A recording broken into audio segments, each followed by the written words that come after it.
नमस्कार दर्शकों, स्वागत है आपका हमारे खास कार्यक्रम नमस्कार एमपी में, जहां हम आपके लिए लेकर आते हैं कई खास जानकारी। आपकी मुलाकात करवाते हैं एक्सपर्ट से, साथ ही साथ किसी महत्वपूर्ण विषय पे चर्चा करते हैं। तो चलिए दर्शकों, प्रोग्राम को आगे बढ़ाते हुए सबसे पहले जान लेते हैं आज की तिथि और आज का वार। तो आज की तिथि और वार है 11 फरवरी 2020, दिन मंगलवार, फाल्गुन मास, कृष्ण पक्ष की तृतीया। तो आज की तिथि जानने के बाद अब आगे बढ़ते हैं और जान लेते हैं आज का सुविचार। तो आज का सुविचार ये कहता है कि अच्छे और सच्चे रिश्ते ना तो खरीदे जा सकते हैं, ना ही उधार लिए जा सकते हैं, इसलिए उन लोगों को महत्व ज़रूर दें जो आपको महत्व देते हैं। बिल्कुल सही कहा। अगर रिश्ते बनने में तो काफ़ी समय लग जाता है, लेकिन रिश्ते को टूटने में एक पल भी काफ़ी होता है। इसलिए जो आपको महत्व देते हैं उनको महत्व ज़रूर दें और रिश्तों को संजो के रखें, क्योंकि यही आपकी सबसे बड़ी जमा पूंजी है। तो चलिए दर्शकों, आगे बढ़ते हैं। सभी का स्वागत है आपके फेवरेट प्रोग्राम नमस्कार एमपी में। तो दर्शकों, जैसा कि आप जानते हैं कि ये हमारा कार्यक्रम लाइव फोन इन कार्यक्रम है, यानी आप कॉल के माध्यम से आप हमसे जुड़ सकते हैं और हमसे जो भी सवाल है हमसे कर सकते हैं। और ये टोल फ्री नंबर्स जो हैं आप उन पे कॉल लगा सकते हैं और हमसे आप जुड़ सकते हैं। अब वक्त हो गया है आपसे आज के हमारे खास एक्सपर्ट से मिलाने का। उनको मिलवाने से पहले मैं आपसे कुछ लाइनें हैं कहना चाहूँगी, और वो है, मेरे वजूद का रिश्ता ही आसमान से है, ना जाने क्यों उन्हें शिकवा मेरी उड़ान से है। जी हाँ, हम परिंदों के बारे में कौन नहीं जानता। परिंदों को आज़ादी का पूरा पूरा हक है, लेकिन मुझे ऐसा लगता है कि परिंदों का हक हमने ही छीन के रखा हुआ है। हमें शायद इस बात का अंदाज़ा भी नहीं है कि परिंदों की आज़ादी उनके लिए कितनी महत्वपूर्ण है। जैसे हमें हमारी आज़ादी प्यारी है, वैसे ही परिंदों को उनकी आज़ादी प्यारी है। तो चलिए दर्शकों, मिलते हैं हमारे आज के एक्सपर्ट जो सोशल वर्कर हैं, साथ ही साथ रेस्टोरेंट ओनर भी हैं और इस पंख नाम के एक मिशन पे काम कर रहे हैं। मैं आपको मिलवाना चाहूँगी मिस्टर धर्मेंद्र शाह जी से। बहुत बहुत स्वागत है सर आपका। साथ ही में उनकी धर्मपत्नी श्रीमती जयश्री शाह जी। नमस्ते मैम। मैं आपको बताना चाहूँगी कि उनकी जो धर्मपत्नी जयश्री जी हैं, वो उनका इस मिशन में हमेशा से सहयोग करती आई हैं, इसमें काम करती आई हैं। और मतलब दोनों का यही है, एक मेन मोटिव है कि हमें पिंजरा मुक्त बनाना है पूरे भोपाल को और धीरे धीरे पूरे देश को, क्योंकि परिंदों की आज़ादी बहुत ही ज़्यादा महत्वपूर्ण है। तो सर, सबसे पहले मैं आपसे जानना चाहूँगी कि एक पक्षी, परिंदा जो है वो अंदर है एक पिंजरे के, उसकी ज़िंदगी आपने बहुत नज़दीक से आपने उसको फील किया। हम जानना चाहेंगे कि क्या ज़िंदगी होती है उसकी। पैरेट की एक्चुअली एज जो होती है वो 45 साल होती है कंप्लीट जी। लेकिन जब हम उसको घर में लेके आते हैं, अपने घर में उसको अपनी लाइफ स्टाइल से मैच करते हैं, तो बड़ी मुश्किल से वो 15 साल या 10 साल या 8 साल जी पाता है। उसमें भी उस कंडीशन में कि अगर उसको प्रॉपर पिंजरा बड़ा मिले या उसका डाइट अच्छा हो। जनरली एक पैरेट जब अपने दोनों पर फैलाता है तो लगभग 2.25 फीट का होता है। जब उसका एक पर से दूसरे पर का जो सिरा होता है वो 2.25 फीट का होता है। जनरली हमारे यहाँ जो पिंजरा होता है, जो हमारे स्टैंडर्ड घरों में पिंजरा होता है, वो 1.5 फीट का होता है, इतना बड़ा। मतलब एक ऐसी कैद, आप सोचिए उसके बारे में, जिसमें हम अगर उसकी जगह हम होता उसमें अंगड़ाई भी नहीं ले पाए। मतलब कैद होना एक अलग चीज़ है, और कैद किस तरीके की कैद है, 2.25 फीट और 1.5 फीट। पूरी लाइफ उसकी इसी में निकलनी है। अच्छा। और जैसे कि हम समझते हैं कि कोई जैसे घर में है, कुछ खा रहा है, तो हम सोचते हैं तोते को तो हम सब कुछ खिला सकते हैं। ये एक मैंने मिथ्या देखी है पुराने लोगों में भी, कि मिर्ची के साथ साथ अगर रोटी खा रहे तो रोटी का टुकड़ा खिला दिया। क्या ये सब चीज़ें उसके लिए सही होती हैं, या हम ज़बरदस्ती उसको लाड़ में खिला देते हैं? बिल्कुल बिल्कुल, हम लोग उसको लाड़ में ही खिलाते हैं। और ये हमें उसके बारे में एक्चुअली कुछ जानकारी ही नहीं है ना, हमें पीछे से कुछ ऐसी जानकारी दी गई है। बस हम ले आए, हमें वो अच्छा लगा, सुंदर लगा, हमारी बोली बोलता है तो हम उसको ले आए। उसका वो डाइट ही नहीं है जो हम उसको देते हैं। जनरली हम बिस्किट खा रहे होते हैं तो हम उसको एक बिस्किट का टुकड़ा दे देते हैं। हम चॉकलेट खा रहे होते हैं तो चॉकलेट दे देते हैं, या घर में हम जो भी चीज़ खा रहे होते हैं, चिप्स खा रहे होते हैं, देखा है मैंने अक्सर, मैं घरों में जाता रहता हूँ, पर वो उसका डाइट नहीं है। ये सेम कंडीशन वैसी है कि अगर हम जंगल में फंस जाए, कोई हमको घास खिलाए तो वो ठीक है, अब जिंदगी उसको जीनी है, उसको अपनी लाइफ से निकालनी है, तो वो खा के स्ट्रगल करता है, उसका पूरा डाइट हम लोग खराब कर देते हैं। जी सर, समाज में जागरूकता फैलाने के लिए एक व्यवसायी होकर आपने समाज सेवा में अपनी ज़िंदगी को आगे बढ़ाया है, कि आप व्यवसाय भी कर रहे हैं और आप समाज सेवा भी कर रहे हैं। तो कैसे आप इस ओर आगे बढ़े? ये एक्चुअली मेरी मम्मी मुझे ये दे के गई थी। मेरी मम्मी को पक्षियों से बहुत लगाव था, और जब हम छोटे थे तो मम्मी पिंजरे से सारे पक्षी खरीद के उड़ा देती थी। तो मैं बचपन में यही देखा था। मम्मी तो काफ़ी टाइम पहले हमारी नहीं रही, लेकिन उसके बाद से ये काम मैंने अपने हाथ में लिया है और कर रहे हैं। काफ़ी अच्छे स्किल पे चल रहा है, आप लोगों का सहयोग है इसमें सबका। तो सर आप समाज सेवा करते हैं उसके बारे में मैं जानना चाहूँगी कि आप किस प्रकार उस समाज में सेवा अपनी देते हैं। ये बहुत अच्छा क्वेश्चन किया मैम आपने। हम लोग, मेरा नंबर इसमें जो है वो पूरी भोपाल में बटा हुआ है जी। तो लोगों को जहाँ भी वो नंबर पैरेट जहाँ भी दिखते हैं या पिंजरा जहाँ भी दिखता है तो मुझे कॉल कर लेते हैं। तो मैं उनसे पूछ लेता हूँ कि आप मैसेज छोड़ दीजिए उसका। उस मैसेज में हम लोग उस जगह पे, उस लोकेशन पे हम दूसरे दिन जाके उनके घर में जाते हैं। पहला टास्क तो ये होता है कि उनके घर में घुसे कैसे, तो फिर भी किसी तरीके से हम जब जाते हैं उनसे 10 से 15 मिनट उनको समझाते हैं। उस समझाने में रिजल्ट बहुत अच्छा आता है सामने। या तो वो पैरेट को छोड़ देते हैं या तो फिर अगर पैरेट पुराना है, मान लीजिए उसको बहुत टाइम हो चुका है, वो अपनी लाइफ में वापस नहीं जा सकता, तो उसकी हम लोग लाइफ स्टाइल चेंज करा देते हैं। उनको प्रॉपर एक डाइट चार्ट दे आते हैं और उनको बोल देते हैं कि आप इसको दिन भर थोड़ा बहुत खोलिए और पिंजरा बड़ा करवा दीजिए जी। और सर आपने जो ये पंख मिशन जो शुरू किया है इसके बारे में जानना चाहूँगी मैं। एक पुस्तक भी लिखी है उस पर आपने। हाँ, पुस्तक लिखी मैंने। उसका रीज़न ये था कि पुस्तक लिखने का कि जनरली हमारे घर में बच्चों के लिए ही बच्चे ही पैरेट लेके आते हैं। तो मेरा ऐसा मानना है, हमारी टीम का ऐसा मानना है कि अगर हम बच्चों को ही समझा दें कि बेटा पैरेट को कितनी तकलीफ़ होती है जी, तो इस चक्कर में मैंने ये बुक लिखी, क्योंकि बच्चों को कार्टून्स और ये वो समझाना बहुत आसान होता है। तो एक छोटा सा 60 मिनट का मैंने प्ले लिखा है। इस प्ले में ही क्लियर हो जाता है कि एक पैरेट जब अंदर पिंजरे में रहता है तो उसको क्या तकलीफ होती है। अच्छा। और सर मैं जानना चाहूँगी कि जैसे आप जब इस फील्ड में गए, समाज सेवा का फील्ड क्योंकि बहुत बड़ा है, आप जितना करें समाज के लिए वो कम ही पड़ता है, तो जब आप इस फील्ड में गए तो आपने यही मुद्दा क्यों चुना? आपको यही विषय क्यों लगा कि इस पर हमें काम करना चाहिए? इस सब्जेक्ट पे काम हुआ ही नहीं है मैडम। आप इसको सर्च करेंगे अच्छे से तो इस पर किसी ने भी कभी काम नहीं किया। और एक बहुत अछूता सब्जेक्ट है ये, और किसी को उसकी पीड़ा के बारे में मालूम ही नहीं है। हम दिनचर्या में लगभग देखते रहते हैं कि पिंजरा हमको दिख गया है, उसके अंदर एक ज़िंदगी फंसी हुई है, लेकिन हमारा ध्यान ही नहीं जाता उस तरफ। तो मैंने तो मुद्दा नहीं चुना था, ये मेरी मम्मी ने चुना था, ये मम्मी का काम था, लेकिन उसको आगे बढ़ाया हम लोगों ने। और मेरे हिसाब से कि ये मुद्दा पे सभी का ध्यान जाना चाहिए इस पे, क्योंकि बहुत सीरियस मुद्दा है। और अब तो पैरेट की प्रजाति भी खत्म हो रही है। तो सर आप पैरेट के अलावा छोटी चिड़िया सब तरीके के पक्षियों पे आप काम करते हैं? पक्षियों पे तो काम करते हैं, लेकिन वो वापस अपनी लाइफ में सेटल नहीं हो पाते। पैरेट ही एक ऐसा पक्षी है, जैसे लव बर्ड्स हुए, ये हुए, इनको अगर हम खोलते हैं तो वो अपनी वापस वो उस माहौल में नहीं रह पाते हैं। इससे अच्छा है कि उनको ले ही नहीं, हम लोग समझाते हैं, उसके बारे में भी हम समझाते हैं कि आप किसी भी तरह का कोई पक्षी पालिए, मत ना खरीदिए किसी भी तरह से। आप सत्यमेव जयते में भी गए थे, वहाँ भी आप इसी मुद्दे को लेकर गए थे समाज में? हमारा सिलेक्शन हुआ था, हम गए नहीं थे, हम टॉप 100 सब्जेक्ट में आए हैं उसमें। उसके बाद टॉप 40 में भी आए, उसके बाद फिर हम बाहर हुए। अब मैं मैम से जानना चाहूँगी कि मैम आपने कैसे इस सफ़र में आप उनकी साथी कैसे बनी? जी, पहले तो मुझे इस बारे में कुछ पता ही नहीं था, पर जब मैं इनसे जुड़ी तो जानकारी हुई कि वास्तव में पक्षियों को कितनी तकलीफ होती है करके। फिर मैं जैसे जैसे ये जाते थे तो मुझे कहते थे चल अच्छा तुम्हें इंट्रा से ले चलता हूँ, तो मुझे भी लगा नहीं ये वाकई में बहुत अच्छा काम है, करना चाहिए मुझे करके।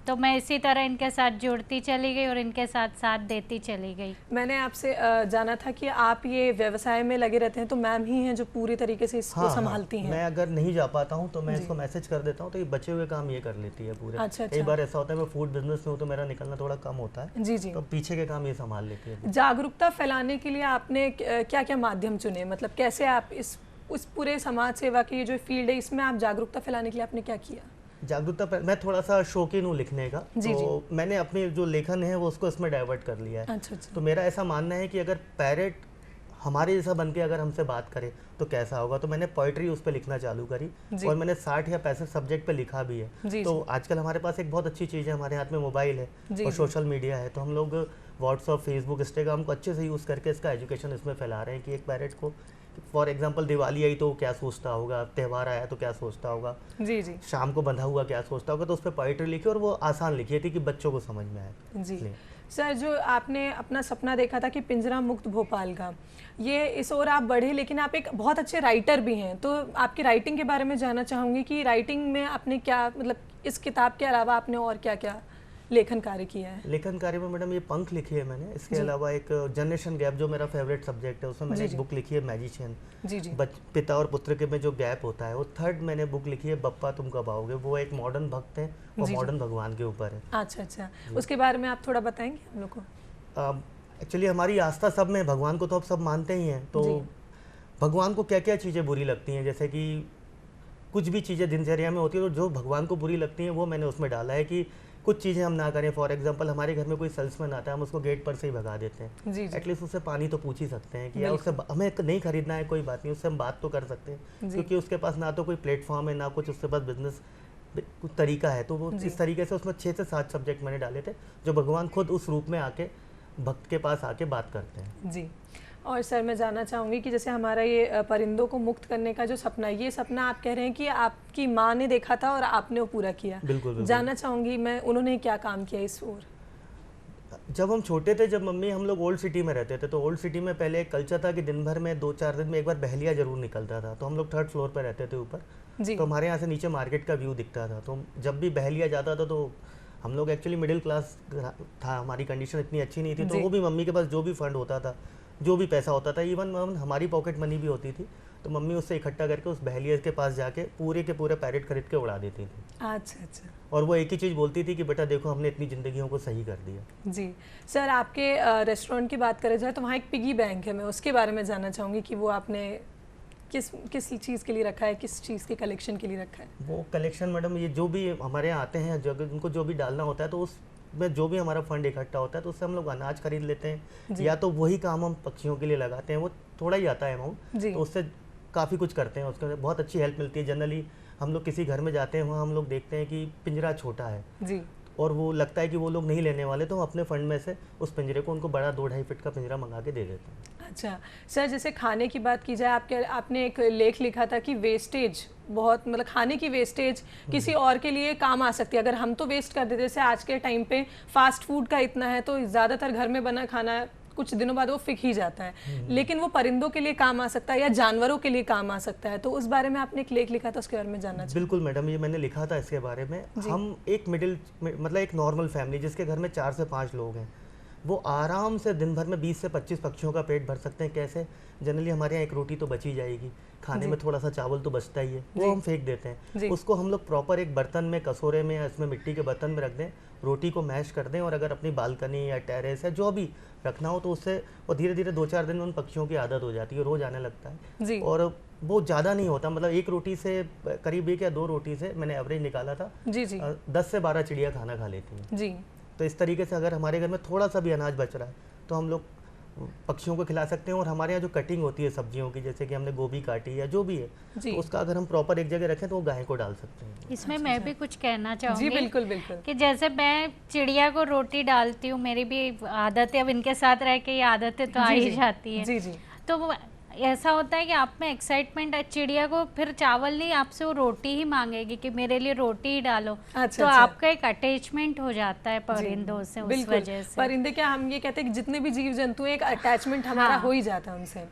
तो सर आपसे अगली चर्चा करते हैं। मैं आपसे जानना चाहूँगी कि पंख मिशन कैसे आपने ये, क्योंकि ये रात बिरात ख्याल आने वाला तो नहीं, ये मिशन को आपने कैसे आगे बढ़ाया है? आपने किस किस की सहायता ली, मीडिया की सहायता ली, किस तरीके से आपने इस मिशन को आगे बढ़ाया? सबसे पहले हमारी मैडम इसमें एक बहुत छोटी सी टीम है। मैं हूँ, मेरे अंकल हैं जो कि BHL से रिटायर्ड है, विनोद अंकल जी, मेरे 4 दोस्त हैं जी। और इसमें सबसे बड़ा जो मेन पार्ट है, सबसे बड़ा जो रोल है वो मीडिया का है जी। मीडिया ने इसमें हमको बहुत सपोर्ट किया, खासकर पत्रिका दैनिक भास्कर, इन सब ने, और आज भी बराबर तरीके से वो करते हैं, बहुत हमें सपोर्ट करते हैं। और हमेशा कभी भी किसी भी एंगल में मैंने उनसे हेल्प मांगी तो उन्होंने हमेशा दी। और हमारे लिए एक अचीवमेंट ये रहा कि हमारे यहाँ एक जहांगीराबाद बाजार है जी जी, वो उसी मीडिया की हेल्प से बंद हो पाया। अच्छा अच्छा, वहाँ पर क्या मतलब क्या देखने को मिलता था हमें? मैडम वहाँ खुले हम पक्षी और इन सब का व्यापार होता है, और अभी काफ़ी कुछ कम हो गया, काफ़ी हम लोग पीछे पड़े रहे, उसके बाद ये अभी लास्ट ईयर बंद हुआ है ये जी। और सर जानना चाहूँगी मैं कि आप रेस्टोरेंट ओनर हैं, साथ ही साथ लेखक हैं, लेखनी के बारे में और जानना चाहूँगी आपने और किन किन विषयों पे लिखा, जैसे पिता पुत्र के रिलेशन पे आपने लिखा है, और इसके अलावा क्या लिखा? इसके मतलब मैं 2-3 ही सब्जेक्ट पे लिखता हूँ। तो मेरा फेवरेट सब्जेक्ट है जो बर्ड्स, और बर्ड्स के लिए मैं कम्प्लीटली पोएट्री लिखता हूँ ताकि बच्चों को समझ में आए। मैं लिखता बच्चों के लिए ही हूँ, बाल साहित्य के ऊपर ही लिखता हूँ। और दूसरा जनरेशन गैप मुझे बहुत पसंद है और मेरा फेवरेट सब्जेक्ट कह लीजिए, उस पर मैं लिखता रहता हूँ। सर एक समाज सेवी के जीवन में बहुत सी कठिनाइयाँ आती हैं, जब आप समाज की सेवा के लिए अपने आप को तत्पर करते हैं तो उसमें बहुत सी ऐसी कठिनाइयाँ हैं जिसका आप सामना करते हैं, उनके बारे में जानना चाहूँगी। सबसे पहली तो प्रॉब्लम आती है टाइम की, कि टाइम निकालना बहुत मुश्किल होता है, क्योंकि मैं फूड बिजनेस से जुड़ा हुआ हूँ, बहुत रेयर ही टाइम निकलता है। लेकिन उसमें घर वाले पूरी तरीके से मेरे हेल्प करते हैं, पूरी फैमिली हेल्प करती है, मेरे दोस्त हैं, मेरे अंकल हैं, सब हेल्प करते हैं। और उसके बाद दूसरी इशू ये आता है कि जैसे हमने ये बाजार के पीछे में पड़ा हुआ था, उसमें कई बार उन्होंने मुझे धमकी दी जी मारने करने की, लेकिन फिर भी हम लोग अपनी फाइट करते रहे और फाइनली उनको बंद कराया है उस बाजार को हमने। जी। और सर मैं आपसे जानना चाहूँगी कि ये मिशन में जैसे मैम है, जुड़ने के लिए लोग क्या कर सकते हैं आपसे? अगर जुड़ना चाहें तो उनको क्या, किस तरीके से आपसे जुड़ सकते हैं? ये अच्छा क्वेश्चन किया मैडम आपने। जी। तो ये जो फीमेल्स हैं उनको पूरा ये देख हैंडल कर लेती हैं, और बाकी जो भी है व्हाट्सअप और फेसबुक पे हमने इसके ग्रुप बना रखे हैं जी। और हम कुछ भी अपडेट करते हैं तो उनको भेज देते हैं। करीब अभी 5000 के करीब लोग हैं हमारे पास, प्लस ही है, 5000 प्लस ही हमारे मिशन से जुड़े हुए लोग। आगे हम ले जाएं कि एक दिन सपना है हमारा कि एक दिन पिंजरा भोपाल ही क्यों, पूरा देश ही मुक्त हो, प्रदेश मुक्त हो, कंप्लीट हम लोग आगे जाएं, इसको इंटरनेशनल लेवल पे लेके जाएं। बस एक हमको एक बड़ा प्लेटफॉर्म चाहिए इसके लिए, और इसमें हम लोग लगे हुए हैं, लगातार हमारी पूरी टीम ही लगी हुई है। हम लगभग अपना 1-1.5 घंटा रोज इसमें देते हैं। जी। मैं आपसे एक जानना चाहूँगी कि इस बारे में कि जब आपने एक किसी जानवर को ही हम देख लें, पंछियों की बात के साथ साथ अगर हम जानवरों की बात करें तो उनका दर्द समझने के लिए हमें क्या मतलब कैसी फीलिंग आनी चाहिए? वो भी हमारे एक जीवन का हिस्सा ही है मैडम, क्योंकि ऊपर वाले ने कहीं ना कहीं हमको प्रकृति में सर्वश्रेष्ठ बनाया है। जी। अगर हमको मनुष्य बनाया है तो बहुत श्रेष्ठ ही बनाया है। जी। तो कहीं ना कहीं ऊपर वाले का भी ये सोच होगी कि यार मेरी जो बाकी की प्रकृति है वो उसका ध्यान हम रख सकें, तो शायद ये ऊपर वाले ने ही हमको ये काम दिया है। मैं एक बात बताना चाहूँगी। बिल्कुल मैम। कि ये मतलब पक्षियों के अलावा ये कुत्तों के लिए भी बहुत करते हैं, तो इन्होंने कुत्तों को भी इतना ट्रेन कर दिया कि वो बिस्किट का पैकेट देते हैं तो कुत्ते खुद खोल के खाते हैं, ये नहीं कि उनको खोलना पड़े करके। जी। तो मतलब पंछियों के साथ साथ आप जानवरों में भी करते हैं, और कुत्ते इनसे बातें करते हैं। आप इवन मतलब पाँव पड़ते हैं इनके, इतना तक करते हैं। आप कभी अगर देखेंगे तो सर आप ये जो सेवा करते हैं इसमें आपको कितनी खुशी मिलती होगी? ये मेरा रूटीन वर्क है। जब मैं अपने रेस्टोरेंट जा रहा होता हूँ तो मेरे कॉलोनी में लगभग 20 या 25 कुत्ते हैं, तो मैं उनको करता हुआ जाता हूँ। इवन जब मैं रात को आता हूँ अपने रेस्टोरेंट से, लेट हो जाता हूँ, तो वो सारे के सारे खड़े रहते हैं और मुझे बहुत अच्छा वेलकम देते हैं। जी। और सब कुछ वो, जबकि स्ट्रीट डॉग है लेकिन पूरे फुल ट्रेंड है। अपने मैं उनको कंप्लीटली पैकेट दे देता हूँ बिस्किट का, जिसको खोल के खाते हैं, और इवन अपना रैपर भी अलग करते हैं। तो वीडियो मैं भेजूंगा आपको। बिल्कुल। मैम मैं आपसे जानना चाहूँगी कि जैसे महिलाएं जो इस मिशन से जुड़ना चाहती हैं, जैसे कि एक पारिवारिक आप पे पूरी जिम्मेदारियां होंगी, उसके बाद भी जानना चाहूँगी कि आपके मिशन में जैसे आपके अलावा और भी महिलाएं हैं? जी नहीं, अभी तो फिलहाल मैं ही महिला हूँ, और इनकी जो 1-2 थी वो फ्रेंड्स वगैरह वो करती हैं करके। जी। पर ये होता है कि महिलाओं को समय निकालना बहुत वो लगता है, घर के कामकाज वगैरह बहुत ज़्यादा होते हैं, तो उनको लगता है कि हम कैसे टाइम दें। पर ये एक संवेदना का विषय है, इससे जुड़ना चाहिए। महिलाओं को बहुत संतुष्टि मिलती है इससे जुड़ने से। जी। तो आपके जानना चाहूँगी इस मिशन में कितने लोग हैं टोटल, कौन कौन? मैडम लगभग वैसे तो सभी हैं, मेल फीमेल, पर हम लोग पर्सनली लेवल पे तो ये 2-3 ही हैं। बाकी करीब हम लोग 5000 प्लस ही हैं लोग जो कि इस मिशन को आगे ले जा रहे हैं। तो सर इसके जागरूकता के लिए आप नुक्कड़ नाटक वगैरह भी कर रहे हैं, कभी आपने इस ओर भी ध्यान दिया है? नहीं, ये मैंने बुक लिखी है मैडम, एक्चुअली ये प्ले ही है। जी। ये जो 60 मिनट का प्ले है, और ये हो चुका है भारत भवन में और स्कूल्स वगैरह में, ये होता है और होता रहता है। जी। और एक आपसे बात करी थी तो इसमें पता चला था कि जैसे छोटे बच्चे हैं जिन्हें नहीं पता इस बारे में, उनकी ज़िद पे हम परिवार में कोई पेट लाते हैं या कोई छोटा सदस्य लाते हैं, जैसे कि कुत्तों को पालते हैं लोग, बिल्लियां पालते हैं, बहुत से ऐसे जानवर हैं जिनको हम अपने घर में रखते हैं बच्चों की ज़िद पे। तो बच्चों को कैसे आप फिर बताते हैं कि ये चीज़ गलत है और उन्हें आज़ादी की पूरी हक है इन जानवरों? ये बहुत अच्छा क्वेश्चन किया मैडम। सारी जो है इस हमारे जो मिशन के पीछे जो मेन रोल है वो बच्चों का ही है। जनरली बच्चे ही पेरेंट्स को बोलते हैं कि आप हमारे को पैरेट दिला के दो। तो हम लोग पहले, हमारी कोशिश भी यही रहती है, मेरे बुक में भी मैंने इसीलिए बच्चों के लिए लिखी, और शायद ये कारण था बाल साहित्य लिखने का कि बच्चों को ही अगर हम समझा दें, क्योंकि जनरली मैंने देखा है कि बड़े जो भी पेरेंट्स हैं उनके पास इतना टाइम ही नहीं है लाने का। बच्चों की जिद पे ही ये पक्षी आया करते हैं, तो हम लोग हर उनके बर्थडे वगैरह पे या कोशिश करते हैं कि उनको समझाते हैं कि बेटा केक वगैरह से काटने से जो 400-500 रुपये आपने लगाए हैं, बीच में हमने किया था, अब तो खैर बाजार ही बंद हो गए। ये पहले बच्चों ने हम लोगों को बहुत सहयोग दिया, हमारी कॉलोनी के बच्चे हैं और जो ग्रुप्स में हैं, उन्होंने वो केक के पैसों से उन पक्षियों को खरीदा और उड़ाया तो किया। और हमें जो मैसेज भी किया उन्होंने कि इस साल हमने अपने बर्थडे पे केक नहीं काटा और 2 पक्षियों को आज़ाद किया। तो इस तरीके से हमने काफ़ी बच्चों को एजुकेशन दी है। तो सर जैसे आपको किसी का फ़ोन कॉल आता है कि यहाँ पे उन्होंने पिंजरा देखा है या यहाँ पे जानवर के साथ सही तरीके से नहीं मतलब व्यवहार हो रहा है, तो उसके लिए आपसे जानना चाहूँगी कि फिर आप क्या करते हैं? उसके बाद हम लोग अपना ऐसा रूटीन बना के रखा हुआ है हमने कि 1 आध घंटा हम निकाल लेते हैं, जो भी जिस रूट पे जा रहा होता है उनके यहाँ चले जाते हैं, और हमें सिर्फ ज़्यादा टाइम नहीं चाहिए होता है, सिर्फ 10 से 12 मिनट ही चाहिए होते हैं। और एक हमारे शहर का कल्चर बहुत अच्छा है कि गेट पे आए हुए को सभी चाय पूछते हैं, तो हम वही बोल देते हैं सर आपके साथ एक चाय पीनी है। जी जी। वो 10 या 12 मिनट में हम उसको पूरी तरीके से प्रिपेयर कर देते हैं कि आपके घर में पैरेट है।